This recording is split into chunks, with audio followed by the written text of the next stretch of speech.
अभी 6 मिनट बाकी है दीदी। हेलो 6 मिनट बाकी है।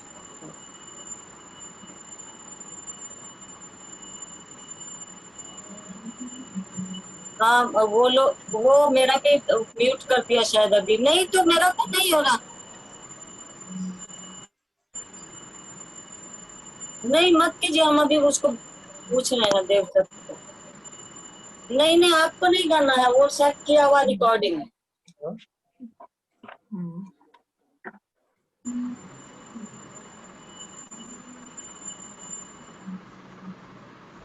जूही तुम अपना चुप वाला फोटो क्यों डाली हो? अभी मैं भी बोलने वाली थी। एक्चुअली दीदी हम लोग क्लास लेते हैं ना सुबह में, ऐसे ही बच्चे लोग करते हैं, चुप वाला फोटो लगा देते हैं। बहुत मुश्किल होता है, बोलना पड़ता है, थोड़ा हिलो डुलो, थोड़ा हिलो। हम सुन रहे हैं। हम सुन रहे हैं, हम बच्चा लोग के कैटेगरी में नहीं है, हम सुन रहे हैं। तो तुम अपना वीडियो चेंज करो ना। हाँ बस कर रहे हैं। स्टैचू बन के बैठी हुई हो। नहीं स्टैचू नहीं है, हम एकदम आपके सामने। असल में चार्ज नहीं हुआ था लैपटॉप, इसी के लिए थोड़ा सा हम उसको चार्ज में डाले हुए हैं। देखो चाचा जी आके बैठ गए हैं। चाचा जी अभी 5 मिनट बाकी हैं। नहीं तो शुरू कीजिए। शुरू करें? हाँ अच्छा शुरू ठीक है, कीजिए। विजय जी शुरू कीजिए। विजय जी शायद वो निकल गए, ये वापस सबका आएंगे। विजय जी आ गए हैं।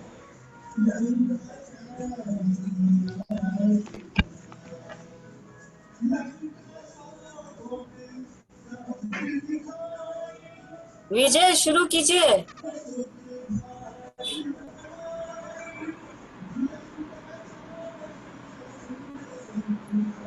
शुरू कीजिए। अच्छा हम तो बोल रहे हैं।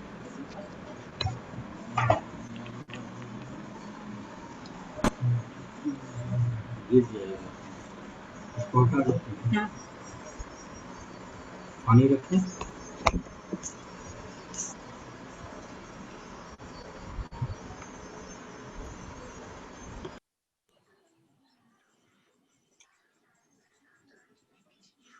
हाँ ठीक है।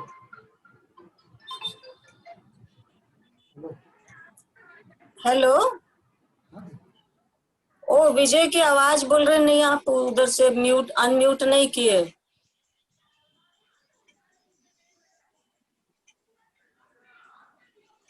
और मुझे भी अनम्यूट करिए तब ना हम लोग बोलेंगे। हाँ जी हो गया। दीदी हो गया आवाज आ रही हो है गया मेरी? हो गया हो गया हो गया। हाँ चलिए चलिए शुरू चलिए कीजिए। आपका वीडियो नहीं आ रहा विजय जी। वीडियो ऑन है दीदी, वीडियो मेरा ऑन है। वो नहीं, वो दे रहे हैं ना, इसलिए नहीं आ रहा होगा। विजय जी हाँ जी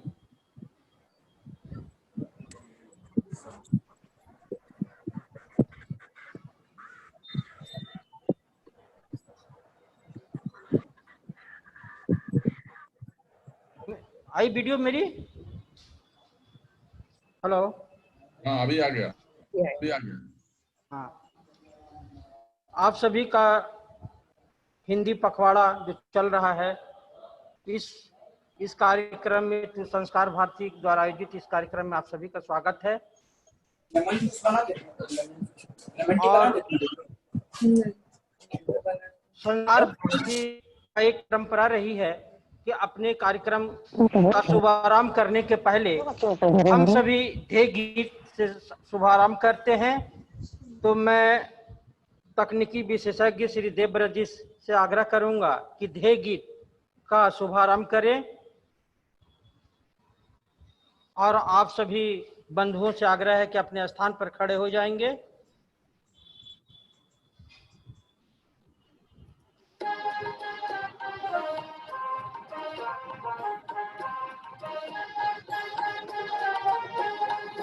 साधयति संस्कार भारती भारते नवजीवनम् साधयति संस्कार भारती भारते नवजीवनम्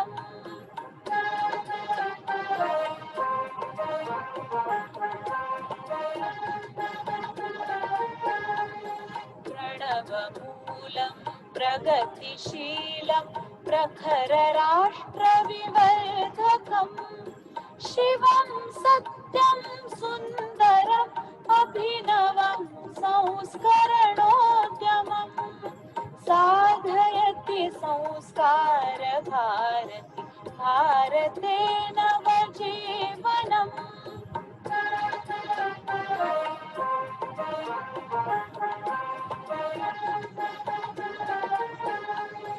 मधुर मंजुल राग भरितं हृदय तंत्री मंत्रितं वादयति संगीतकं वसुधैक भावन पोषकम् साधयति संस्कार भारती भारते नवजीवनम्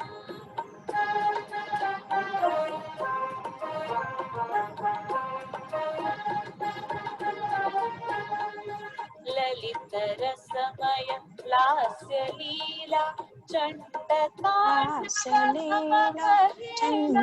ललित जीवन नाट्य वेदम कांति क्रांति कथा प्रमोदम साधयति संस्कार भारती भारते नवजीवनम्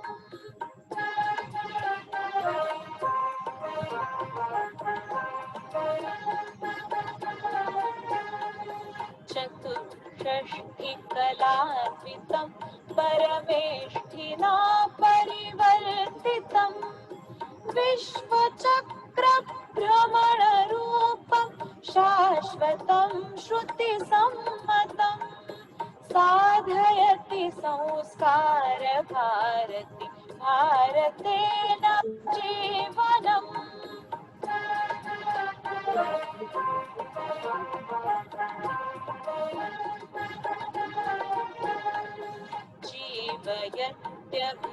जीवयत्यभिलेखमखिलं सप्तवर्णसमीकृतं प्लावयति रससिन्धुना प्रतिहिन्दुमानसनन्दनं साधयति संस्कार भारती भारते नवजीवनम् साधयति संस्कार भारती भारते नवजीवनम्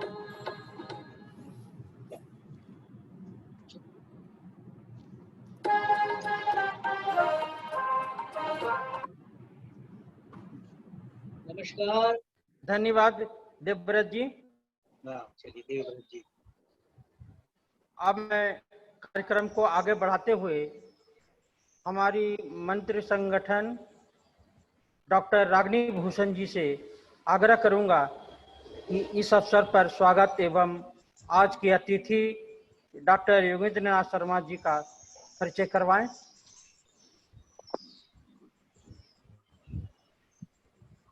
नमस्ते बेटे। डॉक्टर रागिनी भूषण मंत्री संगठन से आग्रह करूंगा ये स्वागत भाषण एवं आज के अतिथि से का साहित्यिक परिचय हम लोग के समक्ष रखें। धन्यवाद विजय जी। आदरणीय और परम पूज्य वट वृक्ष की तरह हमारे संरक्षक डॉक्टर योगेंद्रनाथ शर्मा अरुण जी आज हमारे बीच उपस्थित हैं। मुझे कहा गया उनका स्वागत करने के लिए, लेकिन करेंगे स्वागत किसका करें जिनका स्वागत स्वयं प्रकृति करती है, जिनका स्वागत स्वयं सूर्य करता है, जिसका स्वागत पूरा विश्व करता है, उसका हम स्वागत अकिंचन हम क्या कर सकते हैं। हम केवल उन्हें अपनी भावनाओं का अर्घ्य चढ़ा सकते हैं, हम उनके चरणों में नमन निवेदित कर सकते हैं, हम उनकी चरण वंदना कर सकते हैं। क्योंकि जो व्यक्तित्व आज हमारे बीच है, संस्कार भारती जमशेदपुर इकाई का यह सौभाग्य है कि हम सचमुच में उनके होने से, उनकी यहाँ उपस्थिति से कृतार्थ हुए। वो स्वयं सूर्य हैं और जो नित्य ही सूर्य के अनुराग रूपी दोहे से सारे विश्व को, जहां जहां इनके शिष्य हैं, जहां जहां इनके बच्चे हैं, उन सबको आप प्लावित करते हो। आप लोगों को भी मैं भेजती रहती हूँ, जो मेरे पास मुझे सुबह सुबह मंदिर से प्रसाद मिलता है दोहे के रूप में, और जिनकी प्रखरता सूर्य के समान ऐसी है कि जिनसे हम ऊर्जा पाते हैं, जिनसे हम ऊष्मा पाते हैं, उन्हें हम केवल अपने प्रणाम निवेदित करते हैं और ईश्वर से प्रार्थना करते हैं कि उनकी ऊष्मा का लेश मात्र भी हम में आ जाए, तो शायद उनका ध्येय हम और अधिक प्रसारित कर पाए। और संध्या जिनकी ओजपूर्ण हो और सुनहरी हो, देदीप्यमान हो, और जो संध्या में मैं आपको बता दूं कि डॉक्टर अरुण माँ शारदा के अनन्य उपासक हैं। मैंने बहुत सारे संध्याएं उनके साथ बिताई हैं। मैंने बिताई क्या है, वो जी हैं, और मैंने देखा है कि संध्या से भोर तक वो उनका कोई दूसरा ही रूप होता है। तो ऐसे व्यक्तित्व का, ऐसे वट वृक्ष का हम क्या स्वागत करें। हम डॉक्टर अरुण जी से, जिन्हें मैं चाचा जी भी कहती हूँ, उनसे हम यही वरदान मांगते हैं कि आपकी ऊष्मा, आपकी ऊर्जा हमें मिलती रहे, ताकि हम भी आपके पद चिन्हों पर चलते रहें। यही हमारा अर्घ्य आपके चरणों में निवेदित है। मुझे कहा गया है मैं आपका परिचय दूं, लेकिन सूर्य का, चंद्र का, तारे का क्या परिचय होगा, पर एक औपचारिकता है। आपका तो परिचय इतना है कि एक ग्रंथ उसी का हो जाएगा, लेकिन मैंने थोड़ा बहुत जो कभी मुझे आपने भेजा था, तो उसमें नाम आप सब लोग परिचय हो गया, मेरी बेटी मेरा परिचय है। लेकिन मैं फिर भी, चूंकि और व्यक्ति जो हमसे जुड़े हैं वो नहीं जानते हैं, आपने 26 जून 1941 में अपने पिता आदरणीय परम पूज्य श्री महेंद्र नाथ शर्मा जी को रत्न से दैदीप्यमान किया। अपने होने से, अपने अस्तित्व से उनका मान बढ़ाया। आपका जन्म स्थान कंखल है, जो उत्तराखंड हरिद्वार में है, और प्राध्यापन का मैं क्या कहूँ, क्या क्या बात कहूँ। एसडी कॉलेज गाजियाबाद, स्नातकोत्तर BSM college Roorkee, DS SPG college Unnao, जिसमें ये प्राचार्य भी रहे, प्रोफेसर रहे, पोस्ट ग्रेजुएट कॉलेज पीलीभीत, और बहुत सारे ऐसे कॉलेज हैं। मुझको लगता है भारत का कोई कॉलेज इन्होंने छोड़ा नहीं जिसमें अपना सहयोग प्राध्यापक के रूप में, व्याख्यान के रूप में, प्राचार्य के रूप में न दिया हो। और इनके स्टेशन में लगभग 40 से 50 शोधार्थियों ने शोध कार्य किया। और परिचय रहने दीजिए, अब सिर्फ बात करेंगे हम जो हमें करनी है।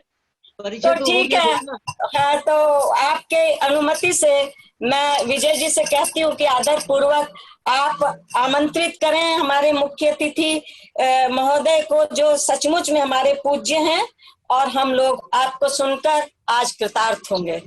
आपका से अनुरोध ये भी है कि चूंकि आप सुकंठ कवि भी हैं, तो हम लोग कविता भी, गीत भी सुनना चाहेंगे। धन्यवाद। मैं गीत सुनाऊंगा। धन्यवाद दीदी। हाँ, धन्यवाद। हाँ, धन्यवाद दीदी। मैं आदरणीय डॉक्टर योगेंद्र नाथ शर्मा अरुण जी, जो आज हमारे अतिथि हैं, मुख्य वक्ता हैं, मैं संस्कार भारती की ओर से, जमशेदपुर की आई की ओर से पुनः उनका स्वागत करता हूं, और उनसे आग्रह करता हूं कि आज हमें आशीर्वचन दें और हिंदी साहित्य के बढ़ते कदम इस विषय पर अपना वक्तव्य रखें। श्री योगेंद्र नाथ शर्मा अरुण जी। संस्कार भारती जमशेदपुर के सभी मित्रों को नमस्कार कर रहा हूं। आपकी संगठन मंत्री डॉक्टर रागिनी भूषण मेरी बेटी हैं। बेटी इस रूप में भी हैं कि इनके पूज्य पिताजी मेरे अग्रज रहे हैं, सहारनपुर में प्रोफेसर रहे हैं, वेदों के विद्वान रहे हैं और मैंने उनसे बहुत कुछ सीखा है। मेरी आवाज आपको आ रही है? जी आ रही है, एकदम साफ आ रही है। प्रोफेसर ओम प्रकाश वर्मा जी जो मेरे लिए मेरे आदर्श पुरुष भी रहे, मेरे प्रेरक भी रहे हैं, बेटी है आपकी रागिनी जी। और यही कारण है कि मैं जब भी सहारनपुर जाता हूँ मुझे चाचा जी कहकर रागिनी सम्मान देती हैं और मैं भी इन्हें बेटी कहकर गदगद होता हूँ। मुझे लगता है कि हम लोग किसी जन्म के जुड़े हुए हैं। मैं जन्म जन्मांतर को मानता हूँ। हरिद्वार का कनखल का निवासी हूँ, मेरी जन्मभूमि है हरिद्वार कनखल, और इसीलिए मुझे आस्था और विश्वास संस्कार के रूप में मिले हैं। संस्कार भारती से बहुत पुराना जुड़ा रहा हूँ। यही कारण है कि जब संस्कार भारती के लिए रागिनी ने मुझसे कहा तो मुझे लगा कि मैं तो अपनी माँ की सेवा में ही जा रहा हूँ, इसलिए अवश्य बोलूंगा। एक कंफ्यूजन जरूर हुआ। मैंने हिंदी दिवस के संदर्भ में रागिनी से कहा था कि मैं हिंदी के बढ़ते कदम पर बात करूंगा। इसमें बीच में साहित्य जुड़ गया तो कोई दिक्कत नहीं, हम हिंदी साहित्य के बढ़ते कदम पर भी बात करेंगे और हिंदी के बढ़ते कदम पर भी बात करेंगे। दोनों हम ले लेंगे, कोई हमें दिक्कत नहीं है। 35 वर्ष मैंने एमए को पढ़ाया है, 40 लोगों को पीएचडी कराई है, 5 व्यक्तियों को डीलिट कराई है, तो इतना तो मैं घालमेल कर ही सकता हूँ। ये तात्काल हम कभी जब पढ़ते थे तो एक प्रतियोगिता हुआ करती थी, तात्कालिक भाषण प्रतियोगिता कहा करते थे। 5 मिनट पहले विषय मिला करता था और 5 मिनट पहले विषय मिलने पर हम लोग बोला करते थे। तो सरस्वती की ऐसी कृपा होती थी कि मैं उस प्रतियोगिता में कभी सेकंड नहीं आया, हमेशा फर्स्ट आता रहा। आज भी आपके सामने यही करूंगा कि हिंदी और हिंदी का साहित्य दोनों की प्रगति के बारे में, दोनों के विस्तार के बारे में आपसे बात करूंगा। देखिए, कल हमने हिंदी दिवस मनाया है।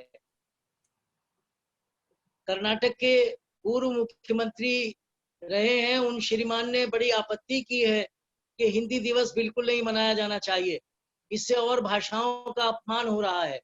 कोई पूछे कि अगर मेरे घर में मेरे बेटे की शादी हो रही हो, उससे दूसरों के बेटों का अपमान कैसे हो जाएगा? मूर्खता की बात करते हैं। वो पता नहीं कैसे मुख्यमंत्री बन गए थे और उन्होंने कहा कि अगर हिंदी दिवस मनाया जाता है तो उससे भारत की अन्य भाषाओं का अपमान होता है, सभी भाषाएं समान होती हैं। ऐसा माना ही नहीं जा सकता। चींटी और हाथी बराबर नहीं हो सकते, हिंदी और कन्नड़ बराबर नहीं हो सकते, तमिल और हिंदी अपनी बराबर नहीं हो सकते। सबकी अपनी अपनी प्रकृति है, सबका अपना अपना स्वभाव है, सबका अपना अपना साहित्य है, सबका अपना अपना वर्चस्व है। मान तो ये है कि हमने दक्षिण भारत की भाषाओं को कभी गलत नहीं माना।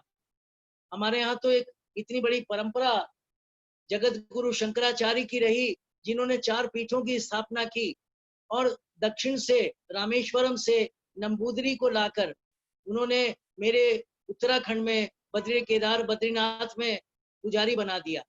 आप सोचिए कि आज से 1000 साल पहले, 2000 साल पहले जब कोई दक्षिण से आया करता था तो क्या उत्तर की भाषा सीख कर आता था? नहीं। मैं ये मानता हूं कि भाषा तो हमें मिली है इसलिए कि हम ईश्वर की सृष्टि के सर्वोत्तम प्राणी हैं, लेकिन एक भाषा मित्रों शब्दों से परे होती है। वो भाषा होती है हृदय की, वो भाषा होती है आंखों की। हम लोग आंखों की और हृदय की भाषा लेकर दक्षिण से यात्रा करने जब 4 धाम यात्रा में आया करते थे, बद्री केदार की यात्रा करने, गंगोत्री यमुनोत्री की यात्रा करने, तब कोई दक्षिण से उत्तर की भाषा सीख कर नहीं आता था। और जब उत्तर भारत से कोई व्यक्ति रामेश्वरम के दर्शन करने जाता था या दक्षिण में किसी मंदिर के दर्शन करने जाता था, बालाजी के दर्शन करने जाता था, तो कभी तमिल, तेलुगु, कन्नड़, मलयालम सीख कर नहीं जाता था। वो जाता था तो प्रेम की भाषा लेकर जाता था, हृदय की भाषा लेकर जाता था, भक्ति की भाषा लेकर जाता था, संस्कारों की भाषा लेकर जाता था। तो मैं सबसे पहले ये स्पष्ट कर दूं कि अगर कोई भारत में रहते हुए आज ये कहता है कि हिंदी दिवस नहीं मनाया जाना चाहिए, हिंदी थोपी नहीं जानी चाहिए, कल कोई अगर ये कहने लगे कि क्या अंग्रेजी थोपी जानी चाहिए? हमने 200 वर्ष शासन करने वाले अंग्रेजों की अंग्रेजी को तो अपने ऊपर थोपने को स्वीकार कर लिया, लेकिन 5000 साल पहले से जो संस्कृत मेरी चली आ रही है, जो प्राकृत अपभ्रंश मेरी चली आ रही है, जो हिंदी मेरी चली आ रही है, हम कहते हैं कि हिंदी का हमारा जो विकास शुरू होता है वो आज से लगभग 1500 वर्ष पहले शुरू हो जाता है, तो हम 200 वर्ष राज्य करने वालों की भाषा को तो सर माथे पे बिठाते हैं, और 1500 वर्ष से जो भारतेंदु हरिश्चंद्र से और हम जिसे कहते हैं कि चंद्रवरदाई के समय से, वीरगाथा काल से और उससे भी पहले स्वयंभू देव से भाषा चली आ रही है पुरानी हिंदी के रूप में, हम उसको कहते हैं कि उसका दिवस नहीं मनाया जाना चाहिए। तो सबसे पहले मैं आपसे कहूंगा कि हमें अपनी भाषा पर गर्व करना आना चाहिए। जिसको अपनी भाषा पर गर्व करना आता है वो भारतेंदु की तरह कहता, निज भाषा उन्नति है, सब उन्नति को मूल, बिन निज भाषा ज्ञान के मिटे न ही को सूल। और आज मैं अपने देश के प्रधानमंत्री, अपने देश के शिक्षा मंत्री दोनों को इस बात के लिए धन्यवाद दूंगा कि जो राष्ट्रीय शिक्षा नीति आई है, पहली बार 34 वर्षों के अंतराल के बाद एक राष्ट्रीय शिक्षा नीति हमें मिली है, जिसमें पहली बार प्रकारांतर से अगर कहूं, परोक्ष रूप से कहूं, तो हिंदी का वर्चस्व बढ़ाने का बहुत बड़ा प्रयास किया गया है।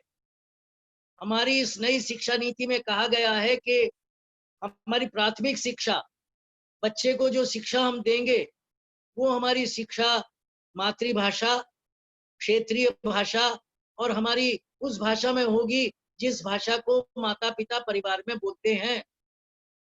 आप क्या समझते हैं कि ये कहकर मेरे शिक्षा मंत्री ने, मेरे प्रधानमंत्री ने हिंदी को परोक्ष रूप से बढ़ावा नहीं दिया? मित्रों, सोचकर देखिए कि हमारे देश में 9 राज्य ऐसे हैं जो हिंदी भाषी राज्य हैं, जिनकी मातृभाषा भी हिंदी है, और उनके अतिरिक्त अगर आप बंगाल में चले जाएं, अगर आप उड़ीसा में चले जाएं, अगर आप आसाम में चले जाएं, अभी मैं देख रहा था, कल दूरदर्शन में दिखाया जा रहा था, अरुणाचल प्रदेश के उस आखिरी गांव को दिखाया जा रहा था जो चीन की सीमा से मिलता है। वहां के व्यक्ति इतनी अच्छी हिंदी बोल रहे थे, तो अरुणाचल प्रदेश के सीमांत गांव का व्यक्ति भी अगर हिंदी बोल सकता है, तो आप बताएं कि हिंदी दिवस मनाने में किसी को आपत्ति क्यों होनी चाहिए? बहुत बड़ा प्रश्न है।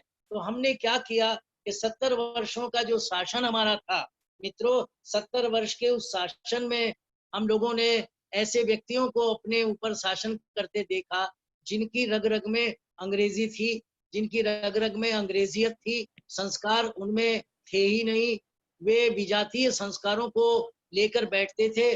धर्मनिरपेक्षता का एक ऐसा अर्थ उन्होंने ओढ़ लिया था। धर्म तो बहुत बड़ी चीज है, पंथ को धर्म मान लिया था, मत को धर्म मान लिया था, और धर्मनिरपेक्षता के नाम पर जिस तरह से 70 वर्षों तक हम लोग देखते रहे कि हमारी आजादी, हमारी स्वतंत्रता को बिल्कुल गिरवी रख दिया गया था, उसका परिणाम आज हम देख रहे हैं दिल्ली के दंगों के रूप में, उसका परिणाम हम आज देख रहे हैं बेंगलोर के दंगों के रूप में। तो मेरे मित्रों, आप सब संस्कार भारती से जुड़े हुए हैं, इसलिए आप में राष्ट्रीयता है। संस्कार भारती का गीत, और मैं जब आरएसएस के राष्ट्रीय स्वयं संघ में जाया करता था, वत्सले मातृभूमि, जब मैं ये प्रार्थना गाया करता था, तो तब मुझे लगा करता था कि वो संस्कार मिल रहे थे जो अपनी भाषा के प्रति गौरव करना, अपनी भाषा के प्रति गर्व करना सिखाते थे। आज हमने लगातार अपनी भाषा के प्रति गर्व करना छोड़ दिया है। मित्रों, हम महसूस करते हैं कि अगर किसी जगह जाकर 2-4 शब्द हम अंग्रेजी में बोल लेते हैं तो हमको माना जाता है कि हम बड़े विद्वान हैं, और विद्वानों के बीच हम अगर हिंदी में बोलते हैं तो नाक भौं सिकोड़ते हैं। लेकिन अगर हम अपनी जगह हैं, हम उसी तरह से हिंदी बोलें, कुछ देर बाद वो देखेंगे सब हिंदी बोलने लगेंगे। मुझे याद है, मैं अपना संस्मरण आपको सुनाना चाहता हूँ। एक दिल्ली के कॉलेज में संगोष्ठी में गया, संचालिका अंग्रेजी में ही संचालन कर रही थी, प्राचार्य जी आई, अंग्रेजी में ही उन्होंने स्वागत भाषण दिया, और मैं मुख्य अतिथि था। जब मुझे बोलना हुआ तो मैं सीधे हिंदी में जाकर मैं बोला, और मेरे बाद जितने लोग बोले सब हिंदी में बोले, क्योंकि कोई भी उनमें अंग्रेजी में बोल रहा था तो गलत बोल रहा था, अंग्रेजी में बोल रहा तो झिझक कर बोल रहा था, अंग्रेजी में बोल रहा तो अटक कर बोल रहा था। मैंने हिंदी में शुरू किया और मैंने कहा कि देखिए मैं अंग्रेजी बोल सकता हूँ, लेकिन चूंकि मैं हिंदी विभाग में आया हूँ इसलिए मैं हिंदी में ही अपनी बात कहूंगा। और उस बात को सबने स्वीकार किया, उस बात की प्रशंसा की। मेरे मित्रों, में एक उदाहरण, एक आपको संस्मरण सुनाना चाहता हूँ और संस्मरण के बाद ही मैं आपसे आगे बात करना चाहूंगा। मैं भारत सरकार की तरफ से जापान गया। जापान में हिंदी पढ़ाते हुए 100 वर्ष हो चुके थे और भारत सरकार वहाँ जो हिंदी पढ़ाने की शताब्दी हो रही थी उसमें भारत सरकार ने हम 6 लोगों का प्रतिनिधिमंडल वहाँ भेजा था। मैं बहुत संक्षेप में बताना चाहता हूँ। जब हम लोग टोक्यो पहुंचे और विश्वविद्यालय में पहुंचे तो मैंने वहाँ के विभागाध्यक्ष से पूछा कि मुझे एक बात बताइए, आपको हिंदी पढ़ाते हुए 100 वर्ष हो गए हैं, आपने ऐसा क्या पाया, ऐसा क्या आपको मिला कि आप कहेंगे कि हिंदी आपके लिए वरदान सिद्ध हुई। मित्रों, जो जवाब मुझे वहाँ के विभागाध्यक्ष ने दिया था वो जवाब आज हम सब लोग अगर गांठ बांध लें, हम अगर उसको कहीं भी अंश मात्र भी किसी रूप में स्वीकार करने की स्थिति में हो जाएं तो आप देखेंगे कि हमारा देश, हमारा भारत और हमारी हिंदी, हमारी भाषा, सबका वर्चस्व बढ़ेगा। उन्होंने मुझे कहा कि देखिए प्रोफेसर साहब, हम लोग जब भारत में या किसी ऐसे देश में जाते हैं जहाँ हिंदी बोली जाती है, वहाँ अपने हिंदी पढ़े हुए युवकों को एग्जीक्यूटिव पोस्ट पर रखते हैं। मैंने कहा क्या मतलब? बोले जो बड़े पद होते हैं उसमें हम उन जापानियों को रखते हैं जो आपके भारत की भाषा जानते हैं, और जो सामान्य पद हैं उस पर हम आपके भारत के लोगों को रखते हैं। मैंने कहा क्यों, ये भेद क्यों करते हैं? बोले केवल इसलिए करते हैं कि जो जापानी जाएगा उसके मूल में राष्ट्रीयता है। भाषा हमने आपकी सिखा दी लेकिन राष्ट्रीयता हमने उसे संस्कारों में दे दी, वो कभी भी जापान की कंपनी के साथ बेईमानी नहीं करेगा। ये बात मेरे मन में बैठ गई और मैंने कहा कि हम अगर भाषा के साथ राष्ट्रीयता भी दे सकते होते जो हमने 70 वर्ष में नहीं दी। यही कारण है कि भ्रष्टाचार हमारे देश में इतना है, जापान में नहीं है। जब मैं जापान में पहुंचा और वहां मैंने उस अपने जहां मैं रुका था वहां मैंने पूछा यहाँ भ्रष्टाचार कितना? बोले 0, हमारे यहाँ भ्रष्टाचार नहीं। मैंने कहा क्या कारण है? बोले केवल ये कारण है कि यहाँ दाद लाई संपत्ति का कोई अवधारणा ही नहीं है। हम लोगों ने कभी ये नहीं कहा कि मेरे बाप दादों का मकान है या मेरे दादा इतना कमा कर रख जाएंगे कि मैं खाता रहूंगा। वहां सीधे सीधे ये है कि आप जिस युग में जी रहे हैं, आप जिस वर्तमान में जी रहे हैं, उसको आप अच्छी तरह से जिए। आप राष्ट्र के लिए जिएंगे, आप अपने समाज के लिए जिएंगे, आप जहाँ रह रहे हैं उस वर्तमान अपने परिवेश के लिए जिएंगे। ये जापान की संस्कृति है, जापान से सीख कर आया। आपने देखा हिरोशिमा नागासाकी में बम गिरने के बाद वहां कितने तूफान आते हैं, कितनी सुनामी आती है, और वो लोग इतने जीवंत हैं कि उस सब तूफान और सुनामी से वो उसके बाद फिर उठ जाते हैं और विश्व की एक शक्ति बने हुए हैं। तो मैं ये कहना चाहूंगा संस्कार भारती के सभी मित्रों से, जहां भी आप जाएं वहां एक संदेश जरूर दें कि भाई अपनी भाषा का तो सम्मान हम करेंगे लेकिन राष्ट्र का सम्मान कौन करेगा? राष्ट्रीयता कहाँ से आएगी? राष्ट्रीयता को अगर आपने अपने साथ जोड़ लिया मित्रों तो आप ये मानेंगे संस्कार भारती तो आपके लिए माध्यम है। संस्कार भारती तो एक ऐसी संस्था है जो आपको भारतीय होना सिखा रही है, जो आपको संस्कार दे रही है। संस्कार भारती में रहकर यदि हम किसी एक व्यक्ति को भी राष्ट्रीयता का भी सबक दे सकें, उसमें राष्ट्रीय चेतना जगा सकें, तब जाकर हिंदी की चेतना उसमें आएगी तो वो अपने देश के लिए कुछ ना कुछ करेगा। अब बात मैं हिंदी की करता हूँ, उसके बाद हिंदी के साहित्य की करूंगा। कल हिंदी दिवस था, मैंने केवल 4 पंक्तियां लिखी थी। तेरी हिंदी मेरी हिंदी, तेरी हिंदी मेरी हिंदी, हिंदी सबकी शान है, हिंदी गौरव है हम सबका, हिंदी हिंदुस्तान है। और आज तक इस पर मुझे इतने लोगों ने इन 4 पंक्तियों को सराहा, केवल इसलिए कि हमारी हिंदी जिस रूप में है, प्राकृतिक रूप में है, सरल रूप में है, वैज्ञानिक रूप में है, वो सब हम जानते हैं। लेकिन ये मानकर मत चलिए कि आपके सामने जो आपसे बात कर रहा है वो भी उतना ही पढ़ा लिखा है जितने आप हैं। मैंने अगर MA PhD डिलीट किया है और मैं बाजार में सब्जी वाले से जाकर बात करता हूँ और सब्जी वाला अगर अपनी सरलता से बात करता है और मैं उससे कहूँ क्यों भाई ये गलत शब्द क्यों बोल रहा है, मुझे उसे स्वीकार करना चाहिए। वो मेरी हिंदी तो बोल रहा है, मेरी हिंदी का सम्मान तो कर रहा है। अगर हम इस तरह से चलेंगे, अब आप देखिए कुछ लोग होते हैं जो बहुत अड़ियल किस्म के होते हैं, वो जाएंगे नहीं आपने अंग्रेजी का शब्द क्यों प्रयोग कर दिया। अरे भाई 200 साल तक हम अंग्रेजों की संगति में रहे हैं। आज स्टेशन के लिए दूसरा शब्द गढ़ना चाहें तो कैसे गढ़ लेंगे, आप रेल के लिए दूसरा शब्द गढ़ना चाहेंगे तो कैसे गढ़ लेंगे, टिकट के लिए कुछ दूसरा शब्द करना चाहेंगे कैसे कर लेंगे। पैंट तो पैंट ही रहेगी, शर्ट तो शर्ट ही रहेगी, और इस तरह से पेन तो पेन ही रहेगा, बुक तो बुक ही रहेगी, कॉपी तो कॉपी ही रहेगी। अगर हम इस तरह से बात करते हैं तो आप अपनी हिंदी का सम्मान भी करते हैं, अपनी हिंदी की समृद्धि भी बढ़ाते हैं। मित्रों, भाषा विज्ञान में हम लोग पढ़ाते हैं कि 5 तरह के शब्द होते हैं। 5 तरह के शब्द में पहला जो शब्द का प्रकार है वो तत्सम है।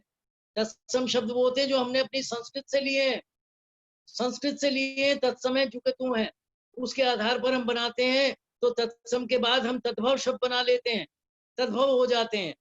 तद्भव के बाद हम तीसरा शब्द रखते हैं देशज, जो न तत्सम होते हैं न तद्भव होते हैं, बल्कि किसी क्षेत्र विशेष में आ जाते हैं, उन्हें हम देशज शब्द कहते हैं। चौथे प्रकार के शब्दों को हम विदेशी कहते हैं। वो विदेशी शब्द वो होते हैं जो हम संपर्कों से, अपने से परे रहने वाले लोगों से ग्रहण करते हैं और उन्हें अपना बना लेते हैं। हमारे यहाँ अंग्रेज आए, अंग्रेजों ने शब्द दिए, हमने अपने बना लिए। हमारे यहाँ पुर्तगाली आए, पुर्तगालियों ने शब्द दिए, हमने अपने बना लिए। हमारे यहाँ इस्लाम से लोग आए, मुगल आए, उनके शब्द आए, हमने अपने बना लिए। मुझे बताइए, कुर्ता अगर हम पहनते हैं तो क्या बुरा करते हैं, पाजामा अगर पहनते हैं तो क्या बुरा करते हैं साहब, हैं? तो ये जो पजामा और कुर्ता आया है, अगर ये उर्दू से आ गया, अरबी फारसी से आ गया, तो इसे उतार के फेंक देंगे क्या, अंगरखाई कहेंगे क्या? तो अंगरखा कहने में अगर हम अड़ियल हो जाएंगे तो आप अपनी भाषा को निश्चित रूप से नुकसान पहुंचाएंगे।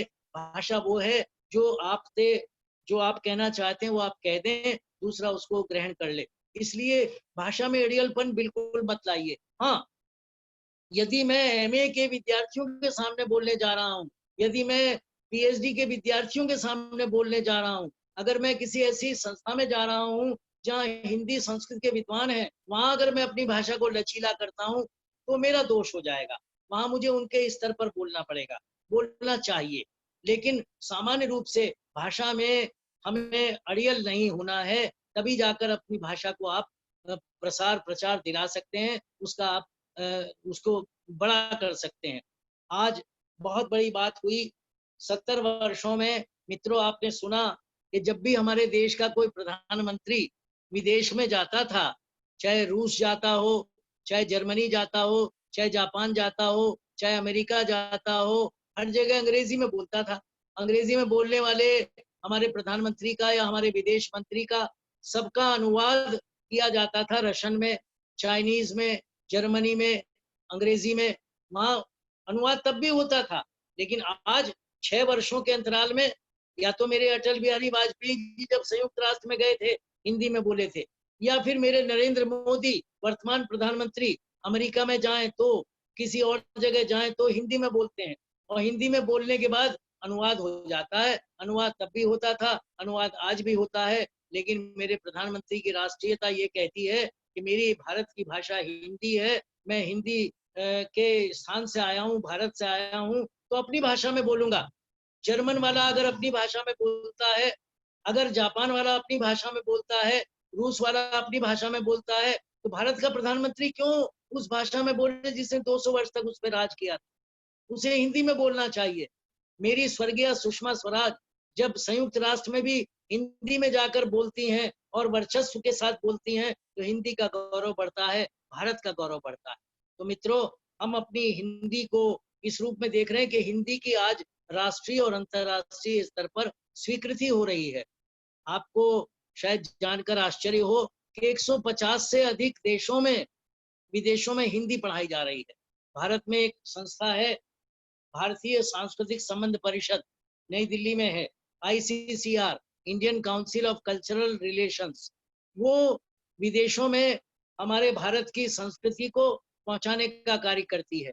उनके माध्यम से विदेशों में हिंदी पढ़ाने वाले शिक्षक जाते हैं, मैं उन्हें चुनता हूँ, मैं उनके चयन में रहता हूँ, और मैंने देखा है कि कुछ देश तो ऐसे हैं जहां हिंदी मूल के लोग शुरू में रहे, मॉरिशस, ट्रिनिडाड, गुयाना, ऐसे देश। लेकिन जहां हमारे रशिया से टूटे हुए देश जो रशिया से अलग हो गए, रूस के संग के थे, यूएसएसआर के, वहां तो हिंदी नहीं थी, वहां जाकर हिंदी पढ़ाई जा रही है। अमेरिका में हिंदी पढ़ाई जा रही है, इंग्लैंड में हिंदी पढ़ाई जा रही है, कनाडा में हिंदी पढ़ाई जा रही है, जर्मनी में हिंदी पढ़ाई जा रही है, फ्रांस में हिंदी पढ़ाई जा रही है। आप देखिए इतनी जगह, जापान में तो मैंने आपसे कहा कि 100 वर्ष से अधिक हो चुके हैं, हिंदी पढ़ाई जा रही है। राजा महेंद्र प्रताप सिंह जो सुभाष चंद्र बोस जी की सेना में थे, उन्होंने वहां हिंदी पढ़ाने का शुरुआत की थी। तो इस तरह से हिंदी का वर्चस्व, हिंदी की स्वीकृति निरंतर अपने देश में भी और विदेश में भी बढ़ रही है। आज से 10-15 वर्ष पहले किसी के यहाँ आप जाते थे तो अंग्रेजी का अखबार जब तक मेज पर रखा रहता था तो लगता था कि ये आदमी पढ़ा लिखा है। आज अंग्रेजी के अखबारों की प्रसार संख्या एकदम गिर गई, हिंदी के अखबारों की प्रसार संख्या बढ़ रही है, और एक एक अखबार 15-15 जगह से अपना प्रकाशन कर रहा है। आप क्या समझते हैं, हिंदी का हिंदुस्तान, भास्कर, जागरण, अमर उजाला, इन सब इस तरह से बढ़ रहे हैं, तो इनके बढ़ने का मतलब क्या है? इनके बढ़ने का मतलब है आपकी हिंदी का वर्चस्व बढ़ रहा है। आप देखते हैं कि दूरदर्शन, जितनी टीवी के चैनल आए हैं, दूरदर्शन के सभी चैनलों में आज आप हिंदी देख रहे हैं। हिंदी फिल्मों की संख्या बढ़ रही है, दूरदर्शन में हिंदी के कार्यक्रमों की संख्या बढ़ रही है। अंग्रेजी कार्यक्रम लोग देख रहे हैं, कहाँ देख रहे हैं? अंग्रेजी की फिल्में देख रहा है। और इस तरह से मैं कहूँगा तो पिछले 6 वर्षों में हमारी सरकार के आने के बाद जो हिंदी का वातावरण बना है, जो हिंदी की स्वीकृति बढ़ी है, वो बहुत बड़ी चीज हुई है। अब मैं थोड़ा सा हिंदी के साहित्य पर आ जाता हूँ।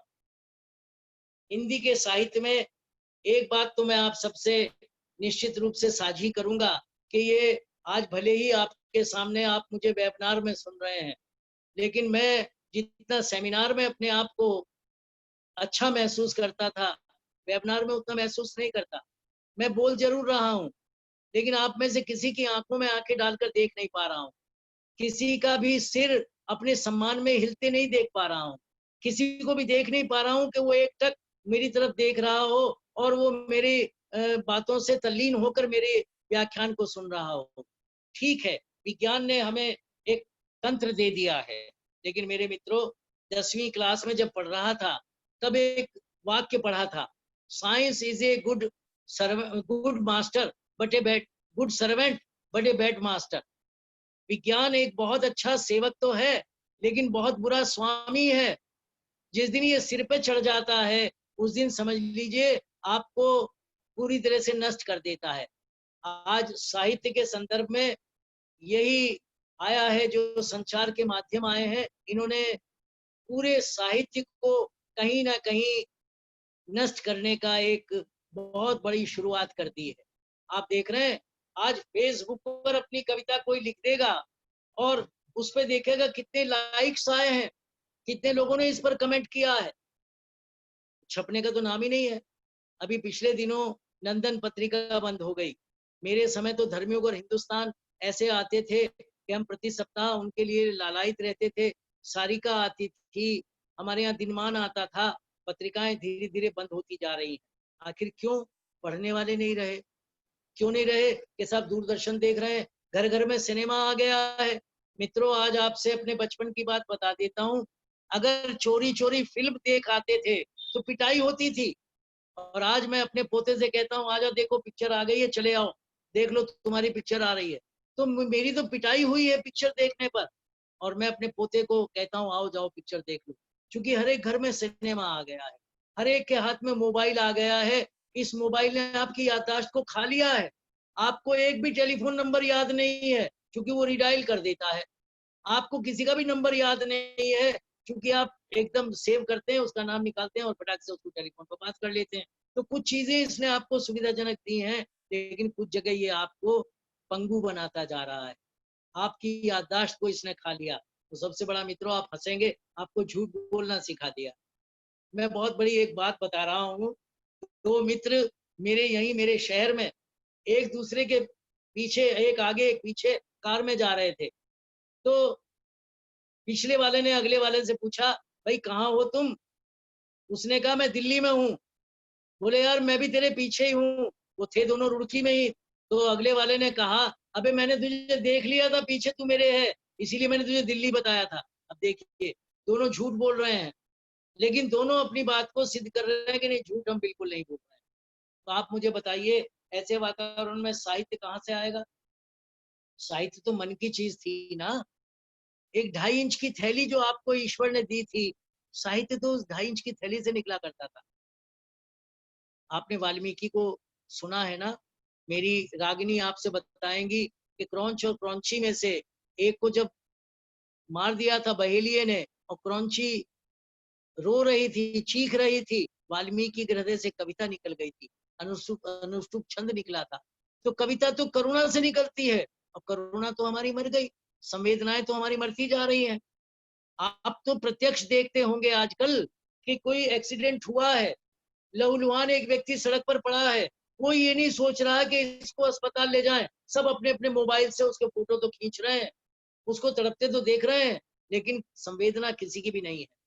कभी 4 पंक्तियां मैंने कही थी मित्रों, ले तो सकते हैं सभी, तुम देना सीखो। ले तो सकते हैं सभी, तुम देना सीखो, कराह सकते हैं सभी, तुम सहना सीखो, और बेबस नैनों में छलकते हो जब आंसू, हंस तो सकते हैं सभी, तुम रोना सीखो। हम रोना भूल गए, हमारी संवेदनाएं कहीं मरती जा रही हैं, और जब संवेदनाएं मर जाती हैं मित्रों, तो फिर साहित्य नहीं रहता। एक बहुत बड़े अंग्रेज दार्शनिक की बहुत बड़ी उक्ति है, as science advances poetry declines.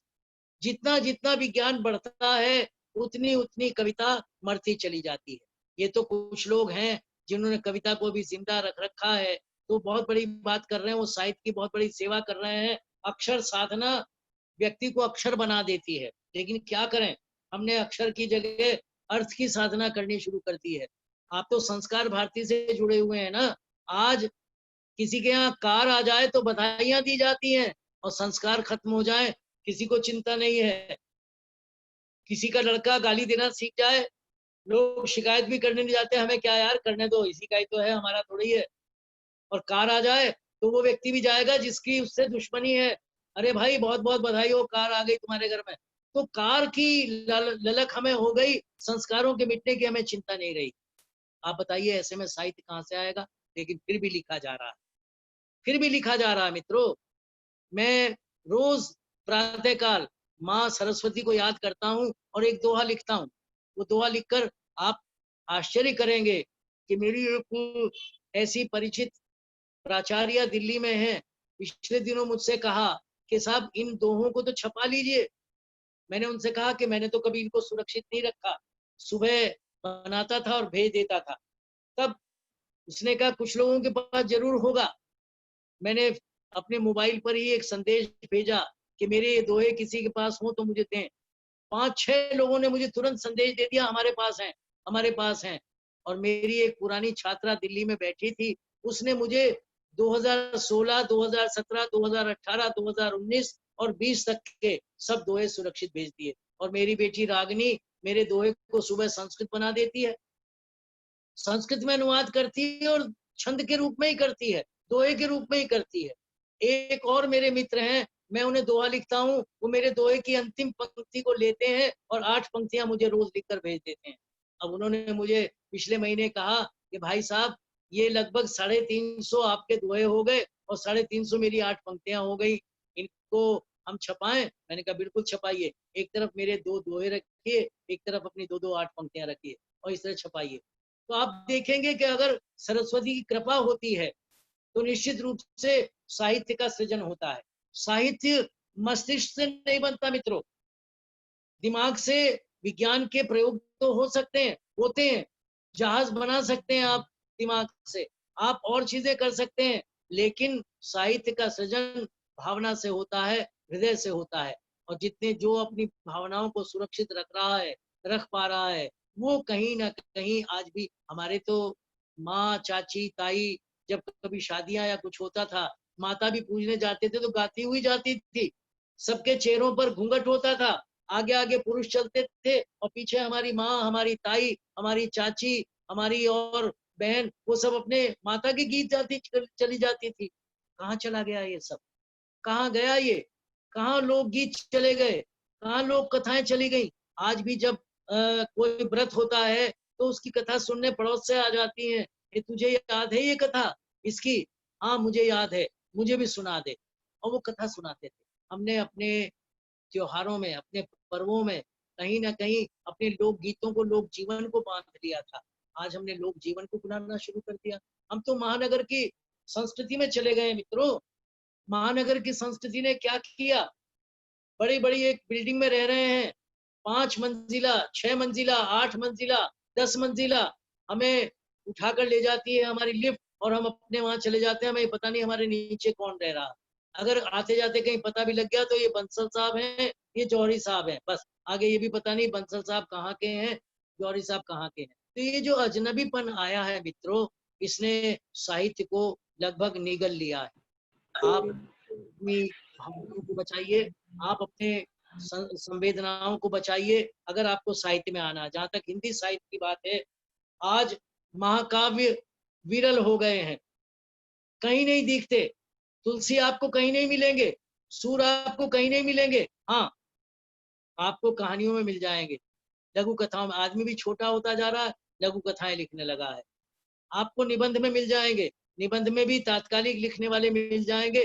Ramchandra Shukla कहीं नहीं मिलेंगे, श्याम सुंदर दास कहीं नहीं मिलेंगे। कहानियां लिखने वाले मिल जाएंगे, उपन्यास लिखने वाले मिल जाएंगे, लेकिन प्रेमचंद नहीं मिलेंगे, जैनेन्द्र नहीं मिलेंगे, हैं? इस तरह के लोग नहीं मिलेंगे जो जीवन से जुड़कर लिखते थे। हम लोग साहित्य में भी कहीं ना कहीं अपने आप को, हम सीरियल्स के आदी हो गए। हमारी गृहिणियां, हमारी बहनें हमारे घर में, और वो सीरियल्स के सामने बैठ जाते हैं और उनकी भूख शांत हो जाती है। अब वो क्यों पढ़ें?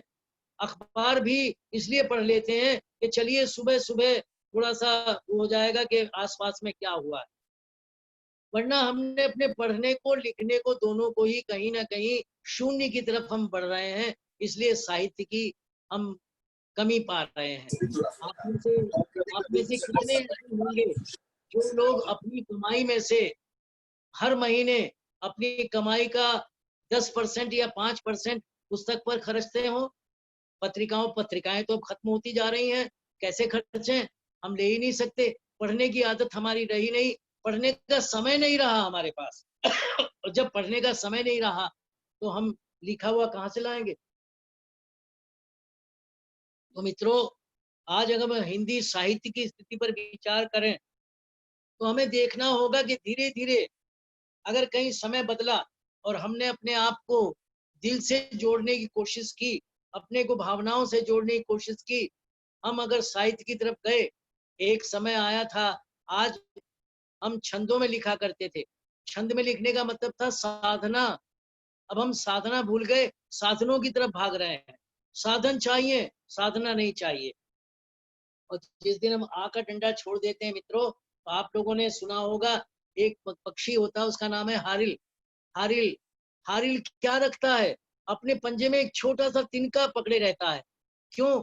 वो तिनके से वो समझता है कि मेरे नीचे आधार है। हम लोगों ने साधना का आधार छोड़ दिया, आ का डंडा हम कहीं भूल गए हैं। वो तिनका हमसे छूट गया है जो साधन के आगे लगकर उसे साधना बना दिया करता था। वो डंडा चूंकि छूट गया, वो तिनका हमसे छूट गया, तो साधना हमारी साधन मात्र रह गई है। साधनों के पीछे दौड़ रहे हैं मित्रों। तो साधनों के पीछे दौड़ने वाले को जब तक साधना नहीं मिलेगी तब तक फिर वो साहित्य की साधना, साहित्य का सृजन करने में उसे मुश्किल हो जाएगी। आज आपने देखा है, मैं फिर हिंदी की बात पर आ जाता हूँ। हमारे यहाँ भाषा विज्ञान कहता है भाषाएं 2 तरह की होती हैं। एक को जन भाषा कहते हैं, एक को विशिष्ट भाषा कहते हैं। अंग्रेजी में कहते हैं language of masses, languages of classes. तो क्लास की भाषा और मासेस की भाषा में फर्क होता है मित्रों। हमारे अब तक के 70 वर्षों के जो राजनेता थे वो क्लासेस की भाषा बोला करते थे। तात्पर्य एक विशिष्ट वर्ग की भाषा बोला करते थे, और विशिष्ट वर्ग की भाषा थी अंग्रेजी, और मासेस की भाषा, जन सामान्य की भाषा, वो हिंदी थी। लेकिन देखिए, जब मासेस से बात करनी पड़ती है तो कर्नाटक से आए हुए देवगौड़ा जी भी जब प्रधानमंत्री बने और उन्हें 15 अगस्त को लाल किले पर झंडा फहराना पड़ा, तो उन्होंने भी जैसी भी हिंदी में बोला था, लाल किले से उन्होंने अपना व्याख्यान हिंदी में दिया था।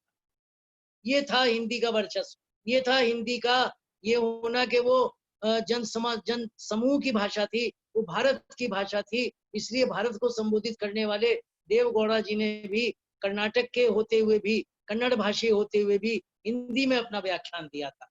ये उदाहरण ऐसा है जीवन में जिसको लेकर मैं हर एक से कह देता हूँ कि आप कितने भी क्लासेस की भाषा बोलिए, एसी के कमरों में बैठकर आप कितनी भी अंग्रेजी बोल लीजिए, लेकिन जिस दिन आपको गांव में जाना पड़ेगा, जिस दिन आपको भारत की जनता से मिलना होगा, 2% ही तो अंग्रेजी समझते हैं। बाकी जिनसे बात करना चाहेंगे उनसे बात कैसे करेंगे अगर आपको सिर्फ अंग्रेजी आती है?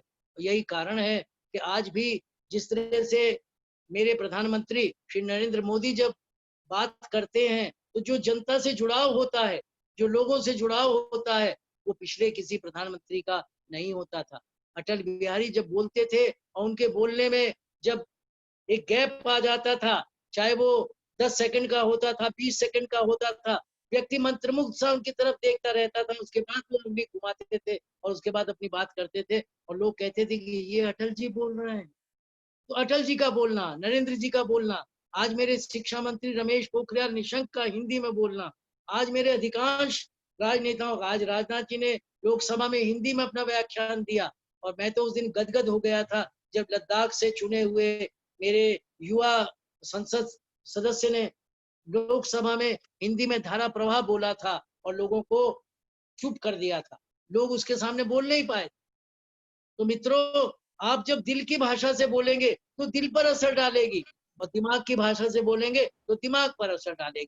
तो कोशिश कीजिए, आप संस्कार भारती से जुड़े हैं, संस्कार भारती के माध्यम से आप जाकर देश से जुड़े हैं, आप तो संस्कारों के मालिक हैं।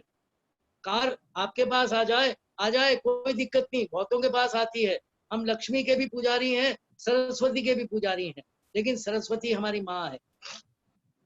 चलते चलते आपको मैं एक हंसाने की बात कर देता हूँ। मैं एक संस्था में चला गया था, वहाँ अध्यक्ष लाला जी थे और लाला जी ने कुछ देर हो गई थी, सारे साहित्यकारों का ये कह के कि भाई आप लोग तो खाली बैठे रहते हैं, कोई काम तो आपको है नहीं, सिवा 2-4 अक्षर इधर उधर कर लिए और आप आके यहाँ सुना देते हैं और आपको ये इनाम मिल जाते हैं, सम्मान मिल जाते हैं। और लाला जी ने अपने समय को बड़ा मूल्यवान कहा। मैं मुख्य अतिथि था, मेरी बदकिस्मती थी। मैंने उसके बाद जब मैंने लाला जी से कहा, मैंने कहा लाला जी, आप में और हम में एक ही फर्क है, भले ही हम छोटी सी कलम रखते हैं अपने पास, भले ही हम 2-4 शब्द लिखते हैं, आप बहुत बड़े बड़े धनपति हैं, लेकिन एक बात देख लीजिए, हम जो सरस्वती के बेटे हैं कभी अपनी माँ के पति नहीं बने, हम हमेशा अपनी सरस्वती के बेटे ही रहते हैं। हर साहित्यकार अपने आप को सरस्वती पुत्र कहता है, लेकिन आपका दिमाग इतना खराब हो गया कि आप जिस लक्ष्मी की पूजा करते हैं उसके वाहन के ऊपर बैठते ही आप उसके पति बन जाते हैं। अपनी माँ का पति कौन बन सकता है जिसके सर पे उल्लू बैठा हो? कहने लगे क्या मतलब? मैंने कहा आप लखपति होते हैं ना, करोड़पति होते हैं ना, ये लख और करोड़ क्या है, लक्ष्मी ही तो है। लाला जी मुझसे नाराज हो गए और उस दिन से लाला जी ने मुझे कभी अपने किसी कार्यक्रम में नहीं बुलाया, लेकिन सारे पत्रकारों ने, सारे साहित्यकारों ने मेरी उस बात को, उसका समर्थन किया कि हाँ सचमुच जो सरस्वती का पुत्र होता है वो आजीवन सरस्वती का पुत्र ही रहता है, क्योंकि सरस्वती का वाहन है हंस। हम हंस पर सवारी करते हैं, हंस पर रहते हैं तो हम परमहंस हो जाते हैं, सरस्वती के बेटे होते हैं। और जो धन कमाता है, जो केवल धन के पीछे दौड़ता है मित्रों, वो फिर करोड़पति, लखपति, अरबपति कुछ भी हो जाए, लेकिन वो अपनी उस आराध्या का, उस माँ का ही पति बन जाता है, क्योंकि वो उल्लू के ऊपर सवारी करता है। तो ईश्वर करे आप उल्लू पर सवारी कभी ना करें, आपकी सवारी के लिए माँ सरस्वती का हंस आपको मिला रहे, आप सरस्वती के पुत्र बने रहें। मैं समझता हूँ आज मेरी बेटी रागिनी ने मुझे आप सबसे जोड़कर, अगर वैसे बुलाती तो कम से कम 1500 किलोमीटर दूर आपसे बैठा हूँ, रुड़की में, जो मेरे जन्म स्थान से 30 किलोमीटर दूर है, लेकिन कम से कम गंगा के क्षेत्र में बैठा हूँ।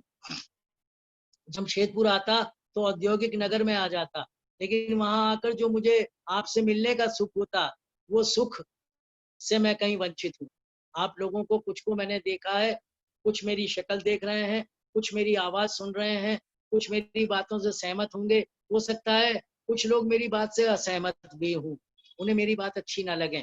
जिन्हें अच्छी लग रही है उनका मैं बहुत बहुत बहुत कृतज्ञ हूँ, जिन्हें अच्छी नहीं लग रही उनका उनसे भी ज्यादा कृतज्ञ हूँ।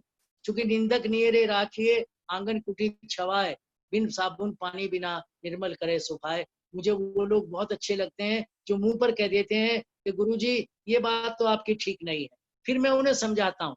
जब मैं समझाता हूँ, समझने के बाद वो समझ जाते हैं, फिर कहते हैं नहीं गुरुजी हम गलत थे, आप बिल्कुल ठीक हैं।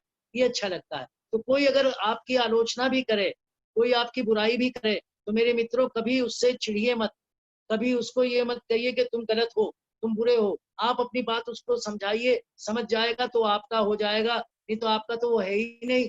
जब आपका आलोचक हो गया है, आपका विरोधी है, तो विरोधी रहने दीजिए। सारे तो आपके नहीं हो सकते, तो सब आपके नहीं हो सकते तो क्यों उसके पीछे दौड़ते हैं। जो आपके हैं उन्हें अपना बनाए रखिए, जो मुट्ठी में है उसको बांध कर रखिए। मेरे मित्रों, आपकी संस्कार भारती फले फूले, आप संस्कार भारती के मित्रों के रूप में एक दूसरे को इतना सहयोग और समर्थन देते रहें।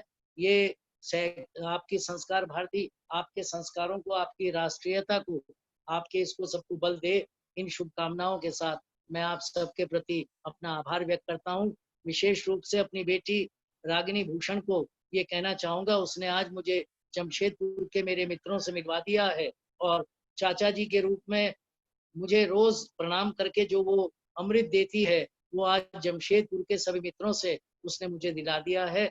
मैं अपनी बेटी को सौभाग्यवती होने का आशीर्वाद देता हूँ।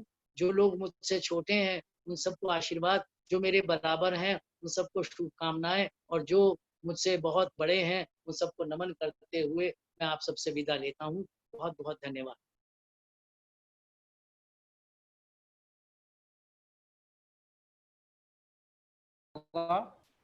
कि आप इतनी अच्छी प्रस्तुति आपने दी, इतनी ज्ञानवर्धक बातें आपने कही, और हिंदी पखवाड़ा और हिंदी दिवस के अवसर पर हिंदी के प्रति, राष्ट्र के प्रति हमारी चेतना जो लॉकडाउन में सो गई थी और हमारा मस्तिष्क एक तरह से लॉक हो गया था, आपने उस लॉक को खोल दिया, उस ताले को खोल दिया, और एक नई चेतना, एक नई ऊर्जा, एक नई जोश, एक नया उत्साह आपने हमें भर दिया।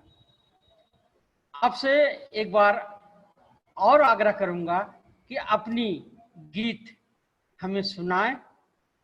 हाँ, वो तो मैं आपको एक गीत सुना रहा हूँ। जरा रागिनी जी को ये कहिए, मेरी पोती है जिससे वो मिलना चाहती थी, ये उस पोती की 2 पुस्तकों में कविताएं छपी हैं, ये मेरे बराबर में बैठी है।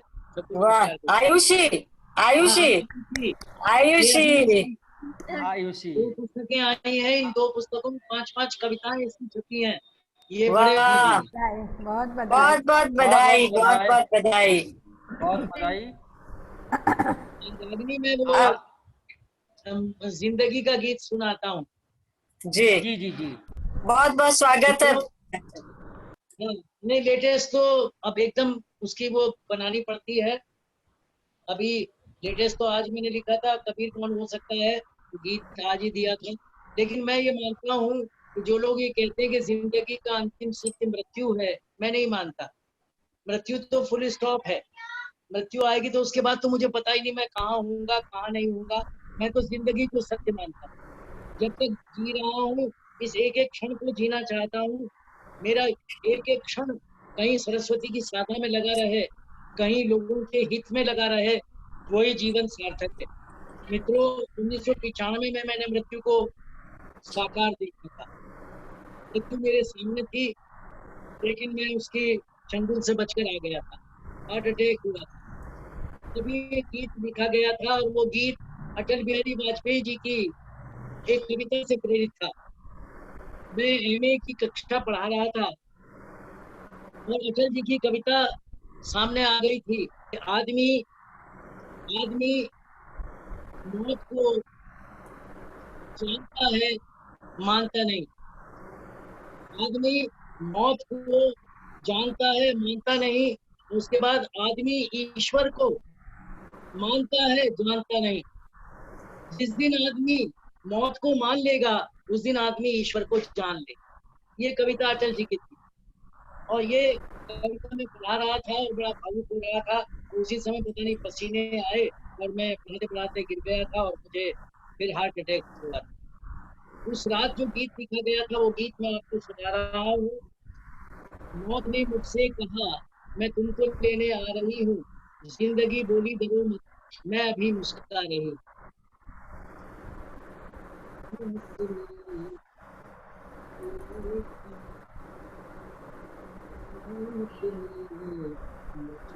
आवाज नहीं आ रही है, आवाज नहीं आ रही, ये आवाज कैसे नहीं आ रही।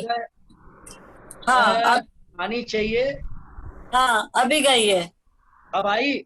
हाँ अब आई। आ रही है सर, आ रही है सर। सुना रहा हूँ। मौत ने मुझसे कहा मैं तुमको लेने आ रही, नहीं आ रही आवाज। बोली डरो मत, जिंदगी बोली डरो मत, मैं अभी मुस्कुरा रही हूँ।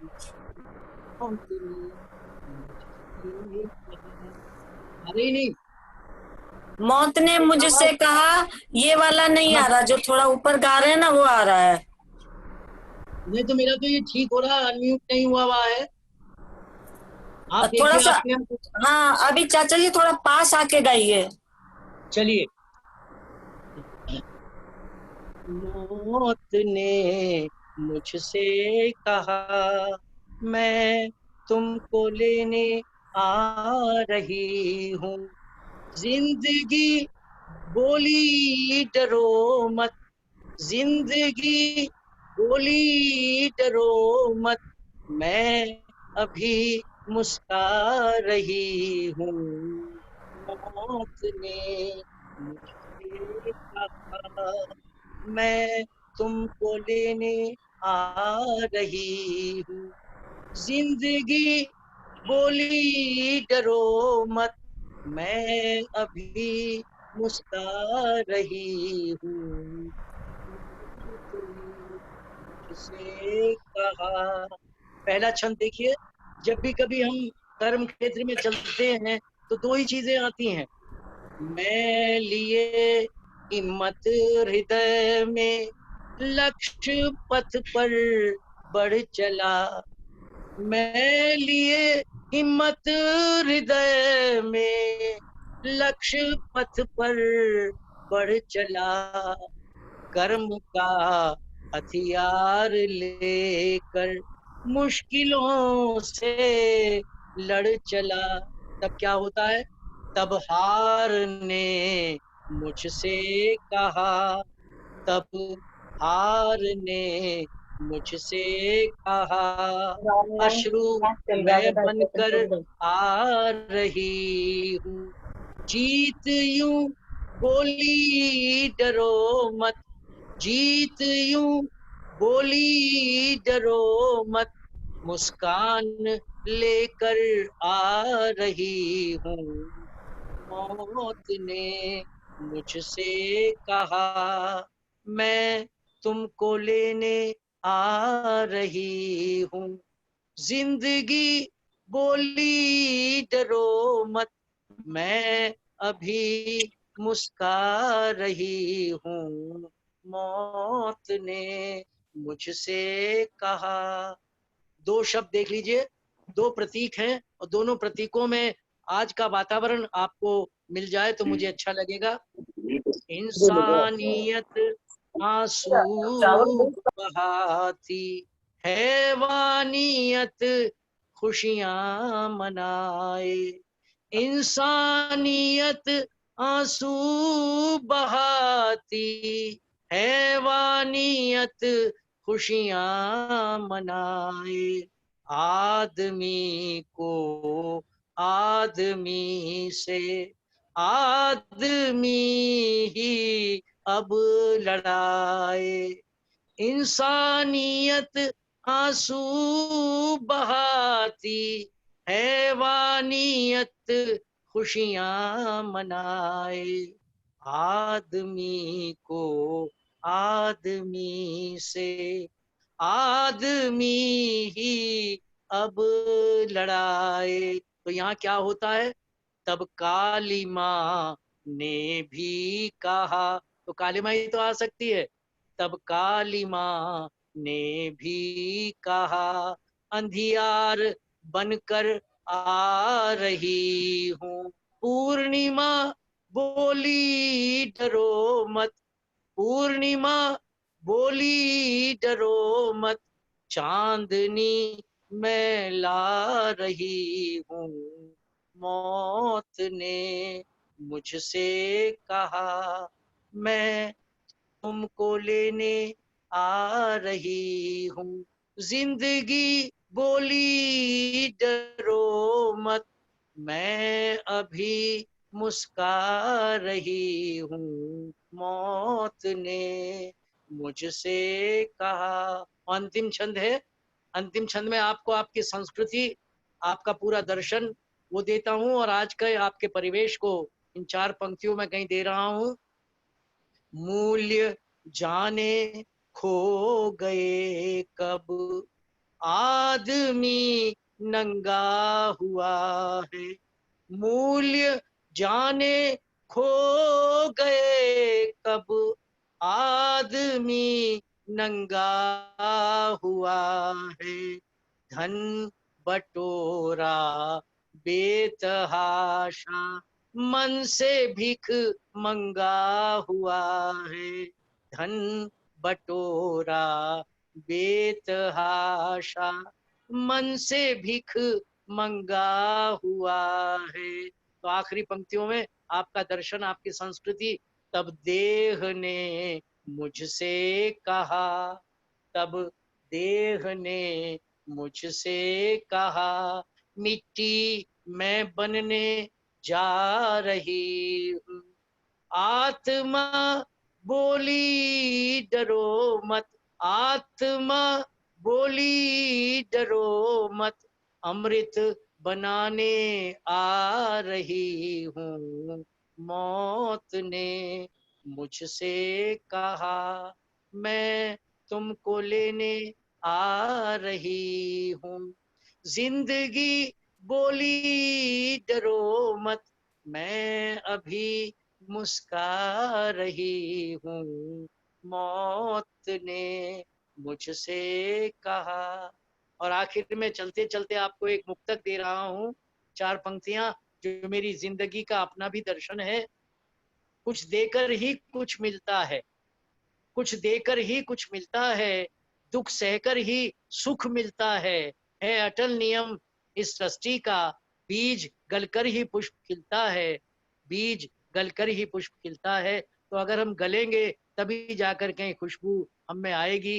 फूल भी जब गलता है, बीज गलता है, फूल बनता है, तब खुशबू आती है। तो गलना सीखें हम, दूसरों के लिए कुछ करना सीखें हम, तभी जाकर कहीं खुशबू दे पाएंगे। ईश्वर करे आप सबकी खुशबू इस समाज को खूब मिले। मैं समझता हूँ गीत आप तक पहुँच गया है। धन्यवाद। बहुत सुंदर प्रस्तुति, बहुत अच्छी गीत आपने सुनाई।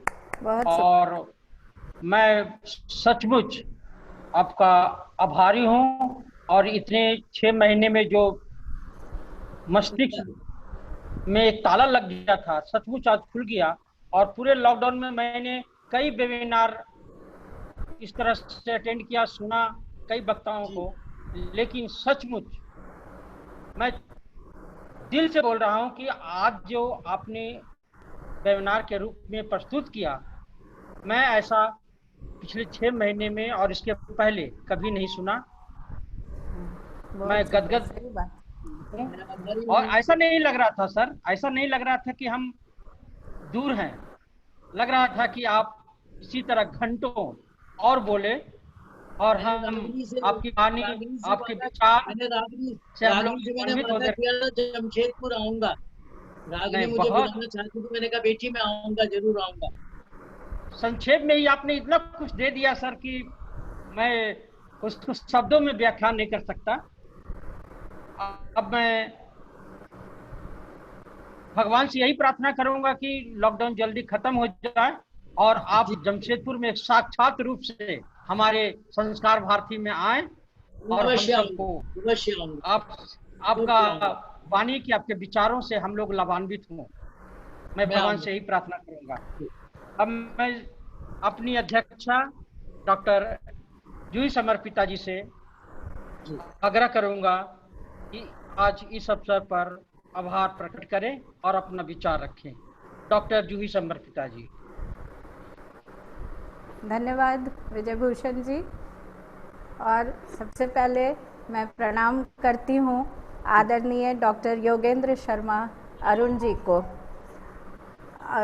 कार्यक्रम के आरंभ में हमारी आदरणीय डॉक्टर रागिनी भूषण दीदी ने भावनाओं का अर्घ्य अर्पित किया था और अब कार्यक्रम जब अंत हो रहा है तो मुझे लगता है कि यह समय क्यों आया, यह घड़ी क्यों आई। अभी तो हमें कितना कुछ और सुनना था, कितना कुछ और गुनना था। वह कैसे समय बीत गया पता ही नहीं चला। अभी भी अतृप्त रह गया है यह मन। मैं किन शब्दों में धन्यवाद दूं, निःशब्द हूँ, शब्द ढूंढ रही हूँ और मैं अपने आभार प्रकट नहीं कर पा रही। मैं क्या कहूँ, शुरू में डॉक्टर योगेंद्र शर्मा जी ने बहुत सुंदर तरह से कहा था कि हृदय की भाषा है और आँखों की भाषा लेकर दक्षिण वाले उत्तर भारत में आए थे। आज आदरणीय डॉक्टर शर्मा हमारे बीच अपने हृदय की भाषा रख गए और झारखंड की इस धरती को पवित्र कर गए। हम सब अभिभूत हैं, मंत्रमुग्ध हैं और विजय जी ने जैसा कहा कि सचमुच जल्दी से जल्दी यह लॉकडाउन खत्म हो और हम आपका स्वागत अपने इस लौह नगरी में कर सकें, उस दिन का इंतज़ार रहेगा। आपने सच आज हम सबों का दिल जीत लिया है। संस्कार भारती जमशेदपुर इकाई आज धन्य धन्य है आपके बहुमूल्य विचार सुनकर। समाज, परिवेश, राष्ट्र के लिए जीने की प्रेरणा जो आज आपने दी है, यह हमारे लिए अमूल्य निधि होगी। बड़ी अच्छी बात आपने कही कि अड़ियलपन भाषा का जो है वह हमें छोड़ना होगा और जो आम आदमी की भाषा है, जब हम आम आदमी, सब्जी वाले, ऑटो वाले, रिक्शा वाले से हम बात करते हैं तो हम उनकी भाषा में बात करें और जब हम विद्वानों की सभा में बात करते हैं तो हम विद्वानों की तरह बात करें। आज इस बात को हम इस मंत्र को हम अपने साथ लेकर जाना चाहेंगे। हिंदी दिवस के अवसर पर बहुत ही गर्भित व्याख्यान आपका रहा और आपने जो यह संदेश दिया भाषा के अड़ियलपन को छोड़ने का, यह संदेश हम सबों के बीच रहेगा, गूंजता रहेगा। हमारी संवेदनाएं मरती जा रही हैं, यह कटु सत्य है। बहुत सही कहा आपने चाचा जी कि हमारी संवेदनाएं नित्य प्रतिदिन इस समाज में मरती ही चली जा रही हैं। अनेक कारण हैं, सामाजिक कारण बहुत सारे हैं, लेकिन साहित्य और संस्कृति के टूटने बिखरने पर जो आपने चिंता आज जाहिर की, वह हम सबको चिंतन मनन करने को प्रेरित करता है। संस्कार भारती का दायित्व आज दोहरा हो गया है, पहले से बहुत अधिक बढ़ गया है। साहित्यिक, सांस्कृतिक संस्कार को परिष्कृत करने का, परिमार्जित करने की जिम्मेवारी संस्कार भारती की अब हो गई है।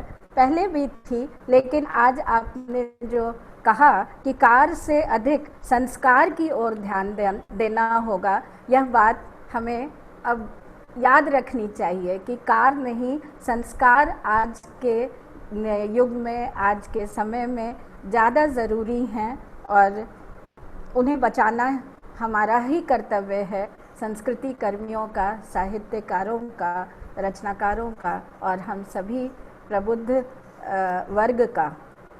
आप सचमुच सरस्वती पुत्र हैं, परमहंस हैं। आपको कोटिशः धन्यवाद आदरणीय डॉक्टर शर्मा जी को, और मैं हृदय से धन्यवाद आभार प्रकट करती हूँ डॉक्टर रागिनी भूषण दीदी का, जिन्होंने आज संस्कार भारती के मंच पर इस प्रबुद्ध आदरणीय चाचा जी को लेकर हम सबों से उनका परिचय कराया। बहुत बहुत आभार दीदी आपका। एक ओजस्वी वक्ता को आमंत्रित करने के लिए और संस्कार भारती के प्रत्येक सदस्य की तरफ से मैं आपको दीदी धन्यवाद देती हूँ। आज हमारे बीच बड़े प्रबुद्ध श्रोता भी जुड़े थे। संस्कार भारती के सदस्यों के अलावा, कार्यकारिणी समिति के सदस्यों के अलावा बहुत सारे विद्वान प्रबुद्ध श्रोता जुड़े थे। आप सबों का मैं धन्यवाद करती हूँ। डॉक्टर मुदिता चंद्रा, डॉक्टर पूनम सहाय, डॉक्टर शकुंतला पाठक, डॉक्टर आशा गुप्ता, श्रीमती कृष्णा सिन्हा, श्रीमती अरुणा झा, पूर्वी घोष, सबों को मैं अपने स्क्रीन पर देख रही हूँ। आदरणीय बीएन मिश्रा जी, हेमंत शर्मा, इंदिरा तिवारी, अर्पणा संत सिंह, सबों के नाम मुझे नज़र आ रहे हैं और मैं बहुत खुश हूँ कि आज आप सभी प्रबुद्ध श्रोताओं ने इस ओजस्वी व्याख्यान का आनंद लिया। डॉक्टर योगेंद्र शर्मा जी, आप दीर्घायु हों, स्वस्थ हों और समाज को निरंतर अपने चिंतन से, अपने विचारों को देते रहें, यह हम सब आशा करते हैं और आपकी लंबी उम्र की कामना करते हैं। हमारे बीच आज तकनीकी सहायता दे रहे थे हमारे अपने संस्कार भारती परिवार के ही श्री देवव्रत बनर्जी जी। आपको मैं बहुत बहुत धन्यवाद देती हूँ, क्योंकि आज पहली बार संस्कार भारती के फेसबुक पेज से यह पूरा कार्यक्रम आपने लाइव प्रस्तुत किया है। विजय भूषण जी, मंत्री संस्कार भारती जी को आज के कार्यक्रम के सफल संचालन के लिए मैं बहुत धन्यवाद देती हूँ और एक बार पुनः इस यादगार शाम को हमारे बीच रखने के लिए संस्कार भारती इकाई, जमशेदपुर इकाई को बहुत बहुत धन्यवाद। नमस्कार।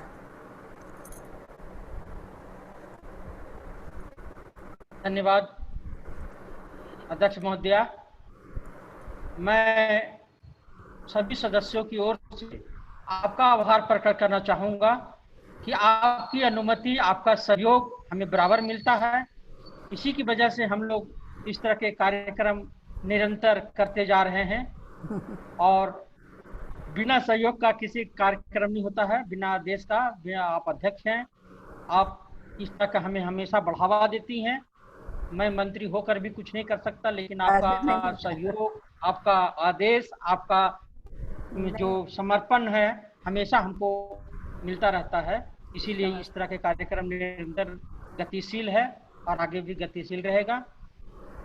अब मैं देवव्रत जी से आग्रह करूंगा कि अब समाप्ति की ओर हमारा कार्यक्रम, आज का कार्यक्रम है। राष्ट्रगान हम लोग अभी गाएंगे। आप सभी बंधुओं से आग्रह है कि आप अपने स्थान पर खड़े हो जाएंगे और देवव्रत जी से अनुरोध करूंगा कि राष्ट्रगान का शुभारंभ करें।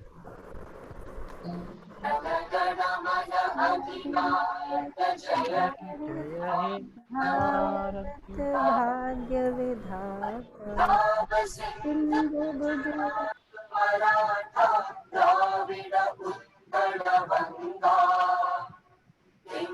हिमाचल यमुना गंगा उज्जल तिरंगा तब शुभ नामे जागे, तब शुभ आशीष मांगे।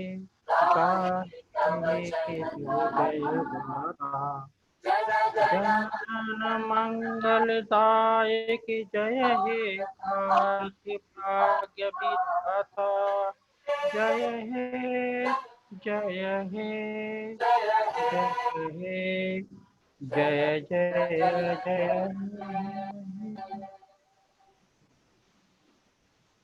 धन्यवाद।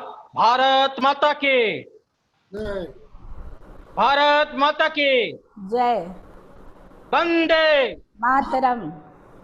वंदे मातरम। वंदे मातरम। मातरम। जय हिंद। जय हिंद। जय हिंद। जय हिंद। बहुत बहुत धन्यवाद। सबको नमस्ते। सबको नमस्ते, सबको नमन, सबको बहुत बहुत धन्यवाद। चलो चाचा जी नमस्ते। नमस्ते भाई, बढ़िया हो गया जी। अब आपको चलो। आना है जमशेदपुर। ये देख, ये बैठी कहाँ, तेरा क्यों नहीं आ रहा? अच्छा नमस्ते आयुषी। हाँ, नमस्ते। ये देख दोनों, ये मेरा बच्चा देख ले। एकदम उसी से शक्ल मिलती है। हाँ जी ये बच्चा मेरा, बस ये भाई से एकदम कवित्री। शक्ल मिलती है। हाँ, कवित्री हो गई है एकदम। चलिए अच्छी बात है। 5-5 कविताएं दो संकलनों में छपी हैं। जब दादाजी के पास 24 घंटे रहेगी तो यही होगा। चलो ठीक है। नमस्ते चाचा जी। नमस्ते अच्छा बेटी। आयुषी। नमस्ते बेटा। अच्छा बेटा जी, चलो।